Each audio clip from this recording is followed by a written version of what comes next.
మనుషులతో పాటు మూవీ ఆయుష్ కూడా తగ్గిపోతుంది. ఒకప్పుడు 100-200 రోజులు ఆడితేనే బ్లాక్ బాస్టర్ అనేవాళ్ళు. ఇప్పుడు మాత్రం వారం రోజులు ఆడితే బ్లాక్ బాస్టర్ అంటున్నారు. 100 రోజుల సెలబ్రేషన్స్ చేసుకునే రోజులు పోయి 100 కోట్లు 200 కోట్లు సెలబ్రేషన్స్ చేసుకునే రోజులు వచ్చేసాయి. ఈ కారణంగా సినిమా రిలీజ్ల విషయంలో బడా నిర్మాతలు ముందుగానే ఖర్చీఫ్లు వేస్తూ ఉంటున్నారు. సంక్రాంతి లాంటి పండుగ వచ్చిందంటే ఆ సీజన్లో సినిమా రిలీజ్ చేయాల్సిందే. టాక్ తేడా వచ్చినా పండుగ మూడ్లో కలెక్షన్స్ వస్తాయని అలా చేస్తూ ఉంటారు.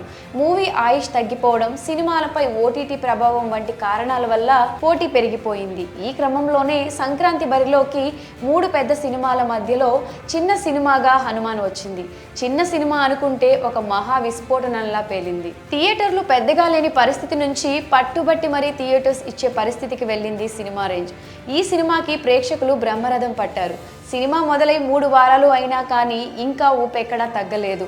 టికెట్లు కూడా దొరకడం లేదు. హౌస్ఫుల్ బోర్డ్స్ పెడుతున్నారు. అతి తక్కువ సమయంలోనే ఈ సినిమా భారీ కలెక్షన్లను కొల్లగొట్టింది. ఇప్పటికే 250 కోట్ల కలెక్షన్లు కూడా రాబట్టింది. 300 కోట్ల దిశగా పరుగులు పెడుతూ ఉంది. ప్రస్తుతం థియేటర్లో ఇంకా హనుమాన్ మానియా కొనసాగుతూనే ఉంది. అలాంటి హనుమాన్ సినిమా ఇప్పుడు ఓటీటీలోకి వచ్చేస్తుంది. ఒక రకంగా ఇది మూవీ లవర్స్కి బ్యాడ్ న్యూస్ అయినా ఓటీటీలో చూడాలనుకునే వారికి మాత్రం గుడ్ న్యూసే.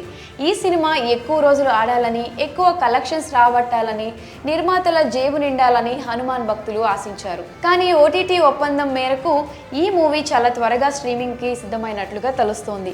మూవీ ఫీవర్ తగ్గక ముందే ఆ సినిమాని ఓటీటీలో స్ట్రీమింగ్ చేయాలని ఆయా సంస్థలు ఫిక్స్ అవుతాయి. ఈ క్రమంలోనే హనుమాన్ విషయంలో కూడా బజ్ ఉన్నప్పుడే స్ట్రీమింగ్ చేసి క్యాష్ చేసుకోవాలని భావిస్తున్నారట ఓటీటీ నిర్వాహకులు. ఈ సినిమా హక్కులను ప్రముఖ ఓటీటీ సంస్థ G5 కొనుగోలు చేస్తుందని, ఫిబ్రవరి 2వ వారంలో స్ట్రీమింగ్ చేయనుందని వార్తలు కూడా వినిపిస్తున్నాయి. అయితే అధికారిక స్ట్రీమింగ్ డేట్ పై చర్చలు కొనసాగుతున్నాయని టాక్ కూడా వినిపిస్తుంది. కాగా హనుమాన్ మూవీ అందరి అంచనాలను తలకిందులు చేస్తూ బ్లాక్ బస్టర్ గా నిలిచింది. దీంతో ప్రశాంత్ వర్మ పార్ట్ 2ను వరల్డ్ స్థాయిలో తీసేలా ప్లాన్ చేస్తున్నారు.